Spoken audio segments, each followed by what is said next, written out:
তো গৈছিলে 4টা সিট আছে এসেম্বলি এৰিয়াত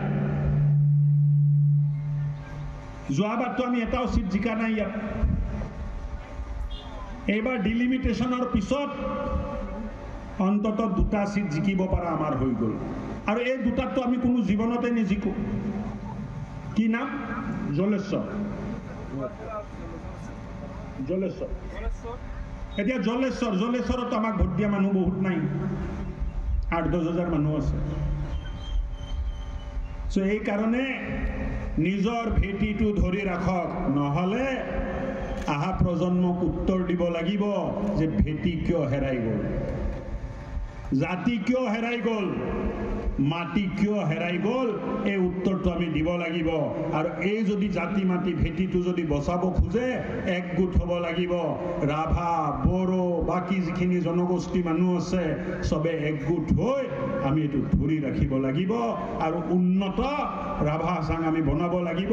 এটা সময়ত গোৱালপাৰাৰ যেটো মান মৰ্যাদা আছিল এই মান মৰ্যাদাটো আমি ঘূৰাই আনাৰ কাৰণে দিনে ৰাতি কষ্ট কৰি কাম কৰিব লাগিব এই কথাটো ক'বলৈ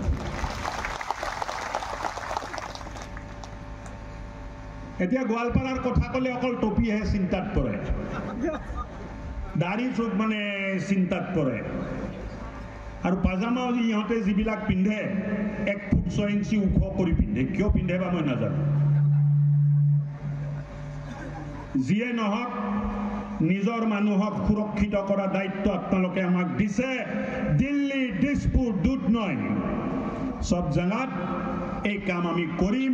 কোনো কুণ্ঠাবোধ নকৰাকে কৰিম আপোনালোকৰ স্বাৰ্থত কৰিম আপোনালোকৰ লগত থাকি কৰিম আৰু কোনোদিন আপোচ নকৰি যিটো দায়িত্ব আপোনালোকে দিছে এই দায়িত্ববোৰ আমি সম্পূৰ্ণ কৰিম ঘটনা দুৰ্ঘটনা বহুত ঘটে কিন্তু এটা কথা জানি থব আমাক বিভাজিত কৰাৰ কাৰণে এটা ষড়যন্ত্ৰ সদায় চলি থাকে যে কেনেকে ভাষাৰ নামত আমাক বিভক্ত কৰিব পাৰে কেনেকে ৰাভা আৰু বড়ো মানুহৰ মাজত কাজিয়া লগাই দিব পাৰে কেনেকে ৰাভা আৰু গাৰো মানুহৰ মাজত কাজিয়া লগাই দিব পাৰে কেনেকে এই কাজিয়াটো নিৰ্মাণ কৰি এক অশান্ত পৰিৱেশ আমি ইয়াত নিৰ্মাণ কৰি